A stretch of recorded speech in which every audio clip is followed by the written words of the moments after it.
Generally हम आपको बताते हैं कि बैग्स कट मत करें, और बैग्स अगर कट नहीं करते हो तो कैसे आपको रिजल्ट्स मिलते हैं। जैसे आपको बहुत अच्छे मशरूम की ग्रोथ मिलती है, अच्छे अच्छे गुच्छे मिलते हैं, पिनिंग्स भी अच्छी आती है। लेकिन एक कमेंट आई थी कविता के इनके नाम से यूट्यूब पे कि अगर हम बैग्स कट नहीं करेंगे, फाड़ेंगे नहीं, तो मशरूम निकलेंगे कहाँ से।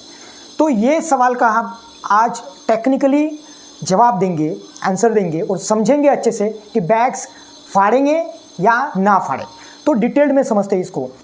तो सबसे पहली चीज़ है कि मशरूम एक स्ट्रॉ पे ग्रो होने वाली प्रजाति है, एक जीवित ऑर्गेनिज्म है, एक लिविंग थिंग है जो ग्रो होती है, जो बड़ी होती है।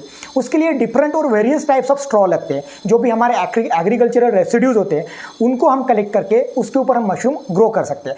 और दूसरी चीज़ होती है कि जहाँ पे हम क्लाइमेटिक कंडीशंस मेंटेन करते हैं, जैसे टेम्परेचर हो गया, ह्यूमिडिटी हो गया। और तीसरी एक चीज़ होती है जिसको हम FAE बोलते हैं, मतलब fresh air exchange.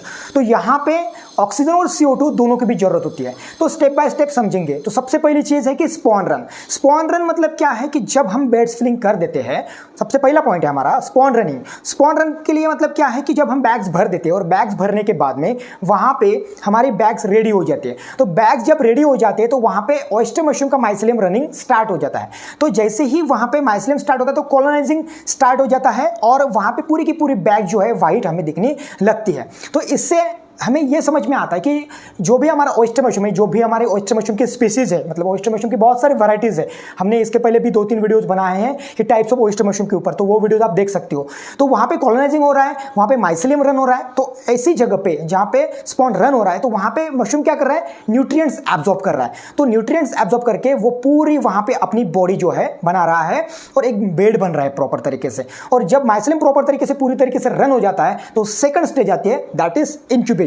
Incubation phase में बैग जो है पूरी तरीके से वाइट हो जाती है। और इंपॉर्टेंट है कि जैसे माइसेलियम पूरी तरीके से रन होता है तो ये ड्यूरेशन कितना होता है, 1 से 20 डेज का। मतलब पहले दिन से लेकर 20 दिन तक यहाँ पर इंक्यूबेशन रन होता है, मतलब माइसेलियम रन होता है। और इंक्यूबेशन पीरियड 1 से 20 दिन का होता है।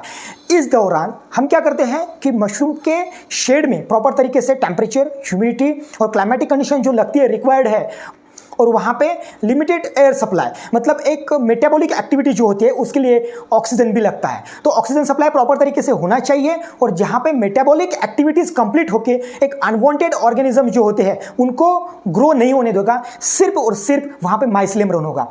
तो इंक्यूबेशन पीरियड में जिस तरीके से मेटाबॉलिक एक्टिविटी कंप्लीट होती है, प्रॉपर तरीके से टेम्परेचर, ह्यूमिडिटी और ऑक्सीजन लेके, तो यहाँ पे न्यूट्रिएंट्स एब्जॉर्ब कर लेते हैं और हमारा मशरूम का बेड जो है एक हेल्दी और फिट तैयार होता है। और यहाँ पे अगर हमने कुछ गलतियां कर दी, टेम्परेचर, ह्यूमिडिटी और प्रॉपर एनवायरनमेंट अगर हम सप्लाई नहीं कर सके, उसमें फेल हो गए, तो यहाँ पे अनवांटेड ऑर्गेनिजम्स, अनवांटेड फंगस और लार्वी जैसे जो कीटक है वो तैयार होंगे और इसमें हमारी बैग्स खराब हो सकती है। तो यहीं पे मेन जो ग्रोवर्स हैं एक प्रॉपर बैग तैयार करने में फेल हो जाते हैं। ऐसे बहुत सारे फैक्टर्स होते हैं। मशरूम ग्रो करना बहुत ही ईजी चीज़ नहीं है। इस चीज़ को जो व्यक्ति समझ लेता है, अच्छे से कल्टीवेशन करता है, यूट्यूब पे फ्री वीडियोस कंटेंट मिलते हैं, वो अगर देखता है तो सही से कल्टीवेशन कर सकता है। या फिर ट्रेनिंग सेंटर्स होते हैं, गवर्नमेंट है, प्राइवेट है, ऐसी जगहों पर जाके भी आप ट्रेनिंग्स ले सकते हो। नेक्स्ट जो चीज़ है तीसरी, वो है पिनिंग। पिनिंग एक ऐसी चीज़ है जहाँ पे माइसेलियम फुल्ली ग्रोन होता है और वहाँ पे एक नया एक जीवन स्टार्ट होता है जिसको हम पिनिंग कहते हैं या फिर पिनेट्स कहते हैं, या साइंटिफिक नेम में उसको प्रिमोडिया भी कहते हैं। पिनिंग स्टेज में ऑक्सीजन इसलिए इंपॉर्टेंट है क्योंकि वहाँ पे ऑक्सीजन की वजह से एनर्जी रिलीज होती है और नए पिनेट्स आते हैं। और इसमें मेटाबॉलिक एक्टिविटीज जब होती है, एक बाय प्रोडक्ट करके यहाँ पे क्या होता है, मेटाबॉलिक प्रोसेस में हमारा कार्बन डाइऑक्साइड है जो कि बाय प्रोडक्ट होता है, मतलब कार्बन डाइऑक्साइड रिलीज होता है और फ्रेश ऑक्सीजन चाहिए होता है मेटाबॉलिक प्रोसेस के लिए। और यहीं से कार्बन डाइऑक्साइड रिलीज होना और ऑक्सीजन का एक्वायर करना, इसलिए पिनिंग स्टेज में, फ्रूटिंग स्टेज में हमें ऑक्सीजन चाहिए होता है। और चौथी चीज़ है फ्रूटिंग्स। फ्रूटिंग्स में क्या होता है कि जो ऑक्सीजन मशरूम ले रहा है और वहाँ पे जो ऑक्सीजन आने की वजह से, फ्रेश एयर आने की वजह से वहाँ पे प्रॉपर तरीके से मशरूम जो है मैच्योर हो रहा है, बड़े मशरूम्स आ रहे हैं, ब्लूम्स हो रहे हैं, उसको हम हार्वेस्ट कर सकते हैं। लेकिन एक चीज़ है कि हम जब एंट्री करते हैं तो बहुत सारे लोगों को एलर्जी भी होती है। इसके ऊपर भी ऑलरेडी हमने वीडियोज़ बना चुके हैं, डिटेल में और वीडियोज़ बनाएंगे कि अगर हमें एलर्जी फील हो रही है इसका मतलब यह है कि, या फिर यहाँ पे सफोकेशन फील हो रहा है, इसका मतलब यह है कि वहाँ पे CO2 कॉन्सेंट्रेशन बढ़ा है। तो आपको प्रॉपर तरीके से टेम्परेचर, ह्यूमिडिटी हमने बात की है, तो फ्रेश एयर एक्सचेंज की बात कर रहे हैं, तो वहाँ पे मशरूम जो है फ्रेश हवा आनी चाहिए, जिसके हम ऑक्सीजन की बात कर रहे थे, तो जिससे मशरूम मैच्योर हो रहा है। और जो अंदर में जो हवा है वो बाहर निकाली जानी चाहिए। तो मोस्ट ऑफ द लोग वहाँ पे क्या करते हैं, एग्जॉस्ट फैन लगाते हैं या फिर दरवाजे खिड़कियाँ खोल देते हैं और वहाँ से CO2 जो है रिलीज हो जाता है, निकल जाता है। तो प्रॉपर तरीके से टेम्परेचर, ह्यूमिडिटी और CO2 निकल जाना जरूरी होता है, तब फ्रूटिंग्स प्रॉपर तरीके से बड़ी होती है। अब इसमें ये टेक्निकली हमने समझ तो लिया। अब सबसे इंपॉर्टेंट चीज़ है यहाँ पे कि प्लास्टिक फाड़े या ना फाड़े। तो इसको हम अभी टेक्निकल समझने के बाद में इसको हम थोड़ा सा प्रैक्टिकली समझते हैं कि क्यों प्लास्टिक फाड़ना चाहिए या सिर्फ होल्स रखना चाहिए या फिर क्या करना चाहिए। तो अब समझते हैं कि जैसे कविता के इन्होंने एक सवाल पूछा था कि प्लास्टिक अगर रिमूव नहीं करेंगे तो मशरूम निकलेगा कैसे।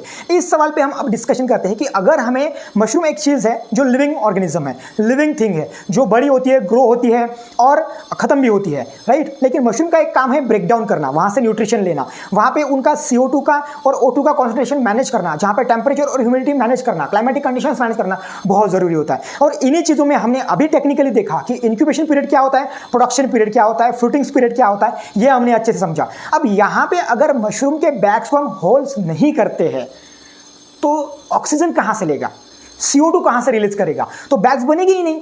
मतलब हम अगर है और हमारा अगर नाक बंद कर दिया जाता है तो हम रेस्पिरेशन कैसे करेंगे और हम सांस कहाँ से लेंगे, हम ऑक्सीजन कहाँ से लेंगे, CO2 किस तरीके से रिलीज करेंगे, पॉसिबल ही नहीं है, राइट। तो होल्स करना जरूरी है।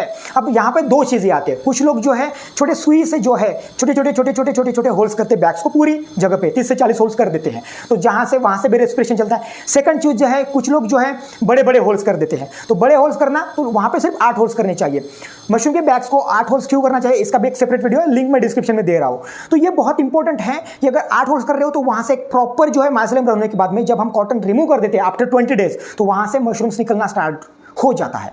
तो ये हो गया छोटे छोटे होल्स करना और सिर्फ 8 होल्स करना, ठीक है। अब कुछ जो लोग हैं इसके बाद में की जो नेक्स्ट स्टेज होती है कि आफ्टर 20 डेज जब इंक्यूबेशन प्रॉपर तरीके से रन हो जाता है तब एक स्टेज आती है, वो स्टेज है कि प्लास्टिक फाड़ना। तो प्लास्टिक कब फाड़ना चाहिए, यहाँ पे और हम दो चीजें करेंगे कि एक तो प्लास्टिक ना फाड़े, सिर्फ होल्स से ही मशरूम का प्रोडक्शन ले। प्रॉपर टेम्परेचर ह्यूमिडिटी मेंटेन करते रहोगे तो मशरूम का प्रोडक्शन सही से आता रहेगा और होल से भी सही से प्रोडक्शन चलता रहेगा, ठीक है। तो हमारा प्रोडक्शन बहुत अच्छे से निकलते रहेगा। और दूसरी चीज़ है, तो यहाँ पे प्रोडक्शन कितने निकलेंगे, यहाँ से 4-5 प्रोडक्शन आसानी से निकल जाएंगे। और दूसरी चीज़ जो होती है, जो कुछ लोग हैं प्लास्टिक 20 दिन के बाद में फाड़ देते हैं। तो इस वक्त हम क्या कर रहे हैं, प्लास्टिक अगर 20 दिन के बाद में फाड़ दे रहे हैं तो यहाँ पे एक चीज़ हो रही है कि फ्रूटिंग जो है आजू बाजू सभी जगह से जो है निकलने लग जाएगी, प्रोडक्शन बहुत अच्छे से आएगा, आप बहुत खुश हो जाओगे कि नहीं बहुत अच्छे से मशरूम्स आ रहा है। लेकिन इसका एक डिसएडवांटेज है जो बहुत सारे नए ग्रोवर्स को पता नहीं होता है, वो ये है कि मशरूम की बैग सूखने लग जाती है। और मशरूम की बैग जब सूखने लगेगी तो आपको दिन में कितनी बार वाटर स्प्रे करना पड़ेगा। और यही एक चीज़ है कि मशरूम के पिन हेड्स भी सूखने लगते हैं। तो इससे बेस्ट वे है कि जो हमने बैग्स को सिर्फ 8 होल्स किए थे जहाँ से फ्रूटिंग्स निकल रही है, तो मशरूम का माइसेलियम सूखेगा नहीं, बैग्स भी सूखेगी नहीं, तो मशरूम का जो पिनहेड्स है बार बार आता रहेगा और बहुत अच्छे से मशरूम्स निकलेंगे। तो 4 से 5 हार्वेस्टिंग करने के बाद में आप प्लास्टिक फाड़ सकते हो। तो इस स्टेज में हम ये करते हैं। तो 4 से 5 हार्वेस्टिंग 2 महीने में हो जाती है आसानी से। तीसरे महीने में प्लास्टिक को बैग को फाड़ सकते हैं। और जो लास्ट वाला एक तीसरा महीना है वहाँ पे प्लास्टिक बैग फाड़ के हम आसानी से और कम से कम 200-300 से 500 ग्राम तक मशरूम की हार्वेस्टिंग कर सकते हैं एक बैग से। तो इतनी प्रोडक्शन, एक 5 किलो की बैग होगी, 10 किलो की बैग होती, वहाँ से भी कितना प्रोडक्शन आता है इसके ऊपर हम सेपरेट वीडियो बनाएंगे। तो ये बहुत इंपॉर्टेंट है कि प्रॉपर तरीके से मशरूम के बैग्स को होल बनाए, होल से मशरूम का प्रोडक्शन निकाले और मतलब 2 महीने के बाद में मशरूम के बैग्स को फाड़ दीजिए और वाटर स्प्रे करिए सही तरीके से और 2 से 3 हार्वेस्टिंग और निकालिए, इंस्टेड ऑफ दैट कि हम पहले ही 20 दिन से प्लास्टिक फाड़े। तो इसमें खतरा है, इसमें कंटेमिनेशन के चांसेस भी ज़्यादा रहेंगे, बैग्स खराब होने के चांसेस ज़्यादा है, बैग्स जो है ड्राई होने के चांसेस ज़्यादा है, पिन हेड्स ड्राई होने के चांसेस ज़्यादा है, प्रोडक्शन सही नहीं निकलेगा, 2 से 3 दिन तक 2 से 3 हार्वेस्टिंग बहुत अच्छे से निकलेंगे, बाद में बंद हो जाएगा। ये आपको रेगुलर प्रोडक्शन देता रहेगा। तो ये समझना बहुत जरूरी है। तो दोस्तों ये वीडियो आपको समझ में आया होगा टेक्निकली और प्रैक्टिकली भी। अगर ये वीडियो बहुत अच्छे से आपको समझा है तो लाइक शेयर सब्सक्राइब जरूर कीजिए। मिलते हैं नेक्स्ट वीडियो में, तब तक के लिए धन्यवाद।